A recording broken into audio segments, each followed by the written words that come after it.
Moses in the CIA. I'm Moses, Ken Mosesian, and like my ancestor, I'm all about training individuals, teams, and companies how to lead. Now, I've joined forces with the CIA. I'm Dan Crum, known as the CIA, and I can help you win your best deal every time through my sales training, the CIA method. Join us as we talk about topics of life and business from two unique perspectives. Hello, Ken. How are you this fantastic afternoon? Daniel, I am brilliant. How are you doing today? It's so good to see your shining face and your light blue shirt. Thank you. I have a feeling you also might be wearing a light blue shirt, but I can't tell because you have a sweater over it. Can we see? Woo! You are. You follow the directions well. The uniform today was light blue shirt. Thank you for honoring and respecting those wishes. It is more than my pleasure. So we've had a long year, Ken, and Yes. I think we should finish strong. What is that all about?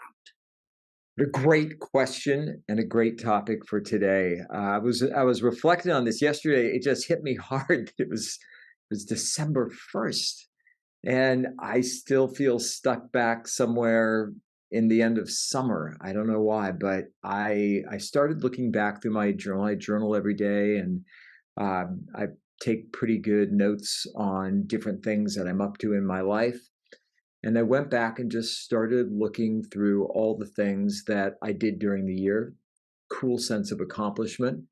But then I also realized there were a lot of things I hadn't completed that I said I would do. Some of them seemingly small. It's like I'm going to, take on uh, completely reorganizing the office, and I got kind of halfway there.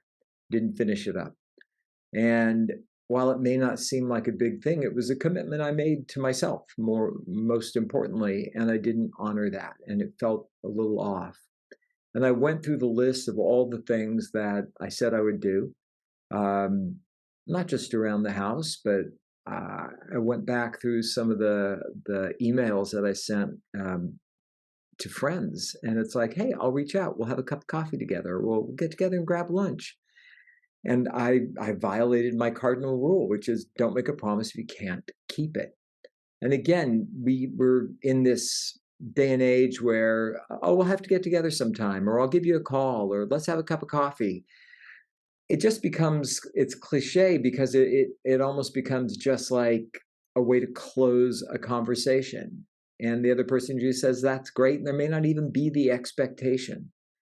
But I just realized there's like a list of a half dozen people that I said I wanted to connect with that I didn't. And so what I did, Dan, to finish this year strong, I made a list of the people that I said I would reach out to. And this morning, sent emails to all of them saying, I know the holidays are upon us, but if you have some time, I'd like to finish out the year by getting together with you for a cup of coffee or a lunch. And I've already heard back from 3 out of the 6 saying, that's great, like completely unexpected. And then I made a list of the projects that I've got around the house that I want to commit to. And we're going to have a couple weeks off at Christmas. And while I want to enjoy the time with my husband and friends and family, I also want to use that time to finish the year strong and to actually make good on the things that I said I was going to do, and to be my word, to keep my word, and to be able to step into the new year with a clean slate. So that, my friend, is what finish strong is all about. What I like best is that you want to be your word. That is awesome. Second is that you have a half dozen people you can reach out to. I only know like 2 people, and you're one of them. So that's impressive altogether. A half dozen. Wow, that's a lot. 6 whole people. No, what came to mind for me with this topic of finish strong is how often that I have done this, and many of the people that I coach or friends of mine that we're just chatting about what we're going to be committing to. Let's say we are working on breaking a bad habit, or we're working on starting something new. We always wait, and we wait for something that we deem magical or like a time period where it makes sense. And we have stated long ago how important it is the first of the year. Like that's the definitive point in which people go, yes, this is when I can finally make that resolution or start over. But if you really trace back what just happened, we just, like Ken said, we just got into December. Many people will have to wait to the beginning of the month. Like, how dare they start in the middle of the month? And then if you scale back from there, the people who are so inclined might say, oh, I'll start next week. So they might start at the beginning of a week, whatever they define that as. For most people who have a traditional work week, they're going to start on Monday. So there's like, I'll start that on Monday. So my challenge about finishing strong is to really start strong. And to start strong, I would say, do not wait. The moment you have the urge, the inkling, the motivation, the feeling like I should really do that, go with that. There's a saying in sales that is time kills all deals. We've all heard this term where we say, like things are hot or this is warm. We've all played that game where you're like getting warmer, getting warmer, getting warmer. Well, what time does is it cools things off. And it works the same for our internal drive, motivation, that feeling like, you know what, I should do that or I should stop doing that. When we have that feeling and it's inside of us, that's when we're warm or we're hot towards like we feeling internal drive to go ahead and do it. So start strong. And the way you start strong is wherever you are, whenever that is. It doesn't matter if it's the 1st of the month, the 12th of the month, the 15th, doesn't matter the date, doesn't matter the day of the week. Start now. Start now, start strong, and then that will help you get momentum and hopefully finish strong as well. Yeah, I love that. As you were talking, I thought about that. It's like the default in my mind when I think about starting a new project, a new anything is, yeah, Monday morning. Monday morning's perfect to get that going. And it may be Thursday afternoon. It's like, but why not now? Why not start it now?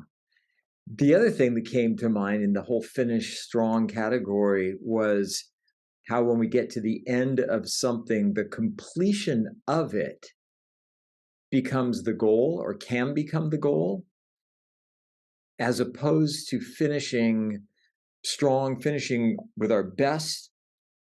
We talk a ton about working out because you and I love to exercise. So I'll just throw this out there again. The end of a long workout, it can be easy when you're on your last set, your last rep, just to kind of coast. It can be easy, for me at least. I have to really focus at that point because in my mind, I hear myself saying, hey, you made it through the entire hour. You got here today. You fulfilled, what you were supposed to do. You checked it off. You should be really proud of yourself just for that. You don't have to push that extra bit. And the truth of the matter is, I do, because when I don't do that, I leave feeling like I cheated myself out of an opportunity to strengthen my body a little bit more. I cheated myself out of an opportunity to strengthen my heart a little bit more if I'm doing cardio. I cheated myself out of finishing in a way that would make me really proud because I challenged myself to go the extra mile, to go the extra distance, and to actually do something that was a little bit extraordinary at that time. It's really, really easy. Same way on projects, as you're getting to the end of them, the temptation can be to just wrap it up. And I think about clients that I coach on this, and I hear this more times than I can count. Look, we just want to get it done. I don't ever hear somebody saying, we want to finish as strong as we can. We want to continue doing the very best job that we can all the way to the very end. No matter what it takes, we're going to continue to, be the promise of our brand. We're going to continue to deliver excellence. And it's not that they won't, but when the language starts to change, actions follow. And when the language moves from, we're going to do this, every last thing is going to be excellent, and it moves from that to, I just want it to be over. Like, what do we have to do to get the sign off on it? What do we have to do to be done? You're not finishing strong. And I would just put out to everybody, think about that at those times when you really just want it done, whether you're at the gym, whether you're in the middle of a conversation with a loved one that's like, this is really getting hard. I don't want to take it all the way to the end, or whether you're working on a project. Do yourself a favor. Do the people that you're in relationship with or that you're working with a favor. Challenge yourself to push and to finish strong and to walk away from that feeling really proud about the accomplishment that you've made. When somebody sends me something, let's say on social media, and I love memes that make me laugh, but I also love when somebody sends something inspirational, motivational. And one of the things that I recall is the videos, and there's many of them, where you'll see somebody in a race, a running race, stumble at the start. And then you'll see them literally figure out a way to not just catch up, but to actually win the race. And it reminds me of one of the people that I coach who expressed to me that their wife was noticing the difference between how that they do things. So if they make a list of things they need to do, the wife's version, which happens to align with my version, is do the most important things first, right? And she'll literally, like, if she started her day, she'd be like, what's the most important thing on my list, or the hardest thing, or what takes the longest? I'm going to get that done. And there's that feeling that she has where if she gets that done, that the rest is easy, right? It's almost like, okay, good. That's out of the way. Almost mentally free to like do the rest more easily. This person though, defined themselves more of a procrastinator. So they said, you know what? I kind of wait on those things and I am able to get them done what I committed to at the time that it's supposed to do. But I've been doing that my whole life. They reflected back when they were in school and they might have had a paper and they waited till the night before, but they got that paper in on time and they got a good grade and they performed well in that paper. And it's subjective, but my feedback was, if this is working for you, keep doing it. And it reminds me of that race example I gave. In fact, procrastinators are the example, like that person who might, by other people's definition, stumble in the beginning, right? Like, you haven't really started with your paper yet, right? Like, you're so far behind us. I'm almost done. I'm over here. But if they, quote, finish strong, you'll see them just not only catch up, sometimes they might get a better grade. They'll like surpass the people that were ahead of them. And I don't think they should try to change that. If that works for them, don't just adjust because your spouse or a friend or someone else like, you should be more like me. In fact, embrace the fact that a lot of times procrastinators are the strongest finishers. They do what seems to be like a fact of life, which is we fit what needs to be done into the time frame that's either given to us or that we have given to ourselves. For procrastinators, they've given themselves a small time frame at the end, but maybe that pressure that they put on themselves, maybe they don't feel it as pressure. Maybe that's the drive that they actually produced by being slow in the beginning, and then they get that drive at the end and be like, I'm going to get it done. I follow through on my commitment and do it. And so the takeaway of this whole statement is simply to say, reflect back on when you started this year. Did you make New Year's resolutions? Did you make some sort of commitment? And where most people may have gone, yep, I let that stumble. I let that fall away. Yep, I'm not really doing that anymore. You don't have to give up on that. You can look at the time you have left this month that we have available, and you can be like those strong finishers, those procrastinators, and you can say, what if I re-engage with that, started back right now? Maybe before this year's up, you can finish strong and get that done. That's a really cool thought about procrastination and that as like a way of being. If you are a procrastinator, that is the way that you do things. You work well under pressure. You like that last minute piece. And I had a friend who said to me, I feel more creative in that space because I'm not stretching something out. It forces me to make decisions really quickly. It forces me to edit really quickly when I'm writing or saying something. And for them, that was a good place to be in. I guess I would ask a couple of things, like in the process of that procrastination, is there stress that is taking you away from other things? If you are thinking about that project, that you have to complete, is that occupying time that you could be doing something else? And maybe that doing something else is just relaxing, or that doing something else is spending time with your family, or that doing something else is creating more business for yourself, or delivering a better job at work. That's when I would caution against it. If the procrastination is actually throwing you off your game, then I would want to re-examine that. If it's not, and if you're just one of these people who literally waits until a day or two before something's due, because that kind of gives you fuel for the fire, then yeah, absolutely go for it. But I think that the biggest takeaway, Dan, is what you were saying about you don't have to wait for a new year to make new resolutions, to go back and try to clean things up.